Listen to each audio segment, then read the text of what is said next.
welcome back to another edition of Components Breakdown. Today we're going to take a look at the 1-4 player cooperative LCG called The Lord of the Rings the Card Game. The Lord of the Rings the Card Game is a living card game, and for those who are unaware of that term, a living card game is a Fantasy Flight Games trademark that simply denotes that the game is another form of a collectible card game but is distributed and sold in non-randomized booster packs, making it extremely cost-effective to not only get started with the game, but also to keep up with each new release or expansion, as everything you'll need to play the game is right inside the box, including the maximum number of allowable cards for a legal tournament deck. And we'll come back to that last statement at the end of this review, as it most definitely pertains to this core release. Now, The Lord of the Rings the Card Game is set in the locations within a very specific frame of time as described in the Lord of the Rings series, with each of the players taking on the role of a party of heroes who are attempting to complete dangerous quests. And instead of retelling those classic stories that are in the novels, the game provides the players with a variety of different elements, including characters, enemies, events, items, artifacts, and scenarios that allow them to share and create new experiences with some of the most beloved figures and sceneries within Middle-earth. One of the most unique aspects of the game is that, unlike most card games in which players compete against one another, The Lord of the Rings the Card Game is a cooperative game in which the players work together to compete against a very specific scenario that is automatically driven by the game's own mechanics. And in each game, they will attempt to overcome a particular set of encounters and challenges against which they will either win or lose as a team. Now, as with any game that is almost solely based on cards, there is a lot to cover here, especially since each card in the game provides a very unique ability that must fully be understood before being played properly in the game's sequence of turns. And since Fantasy Flight did such a wonderful job portraying the game's turn structure in its own set of tutorial videos that were made available just prior to the game's release, I decided not to go that same route and rehash information that is already well documented and readily available on the internet. Instead, I'm going to focus strictly on the game's components and give you an in-depth review on my personal feelings about the title. The Lord of the Rings the Card Game ships with 226 total cards that are used to facilitate and drive the gameplay. Also included are 40 damage tokens that denote wounds on both enemies and player characters, 26 progress tokens that mark the group's steps of advancement along the game's quest paths, 30 resource tokens that are spent to bring new cards and allies into play, and 2 threat trackers that signify the ever-growing danger surrounding each player's group of heroes. And as with most all of Fantasy Flight Games' components, the quality and detail in each of these pieces are extremely polished and well designed, with particular emphasis on the game's cards and their stunning artwork, which to my knowledge consists of mostly brand new pieces of art. Now, if there are issues to be had with the game's components, for me they rest solely in the fact that FFG, after years of producing quality products, are still unable to manufacture a usable insert to house their game's components. And with so many well-made inserts for more recent deck building and other card-driven style games in the market, this issue needs to be pointed out, and it is most definitely one area that will hopefully change and mature with some of their future releases. In the meantime, though, I have addressed my own preference for a more organized storage method by purchasing and utilizing an Ultra Pro deck case, which does really well by providing proper compartments for all the game's components. As I mentioned in the introduction, there's already a lot of online documentation currently available that details the game's mechanics and turn sequence, so I wanted to spend a large portion of my time strictly on the review itself.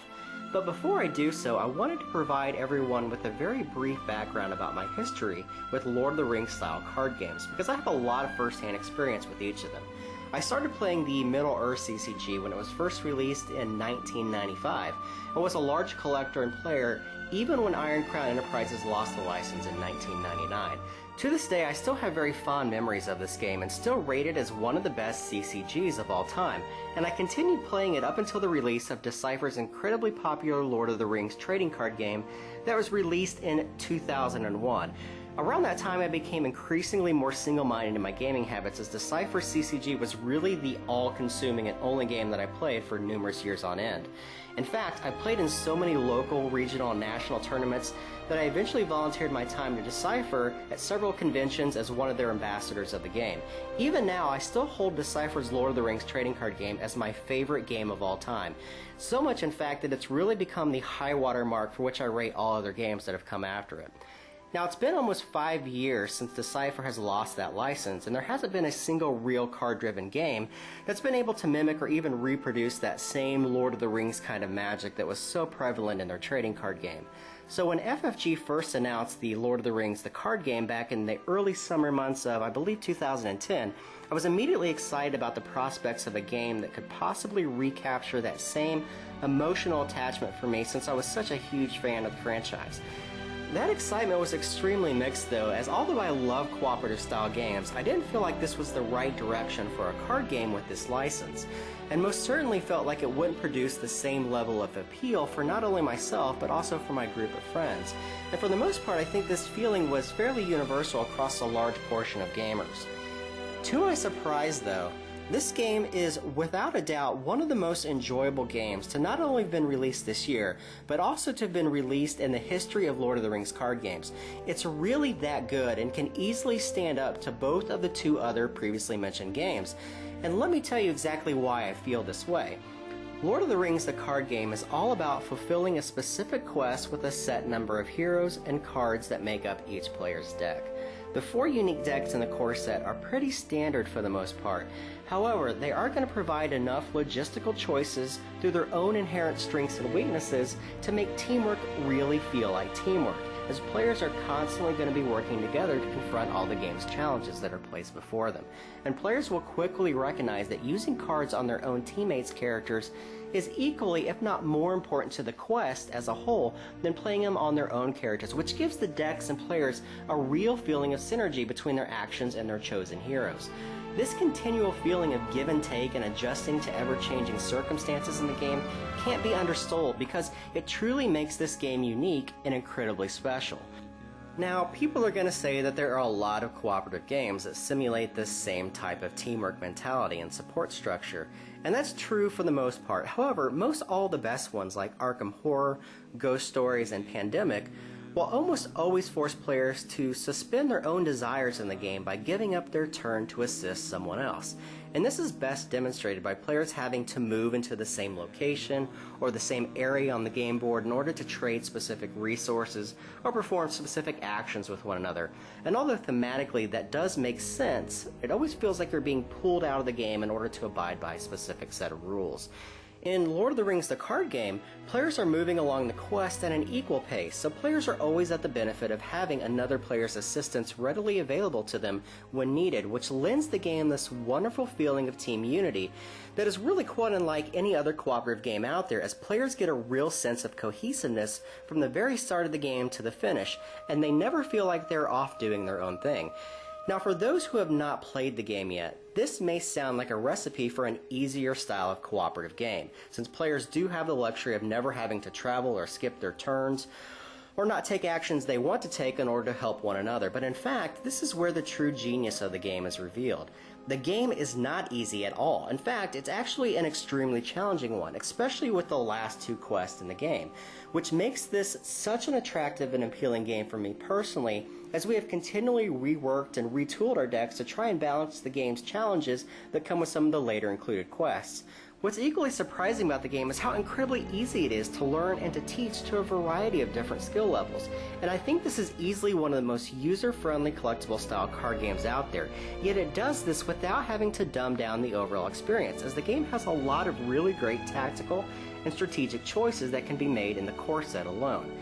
Now, regarding the core set, I promised I would come back to this issue briefly at the end of the review.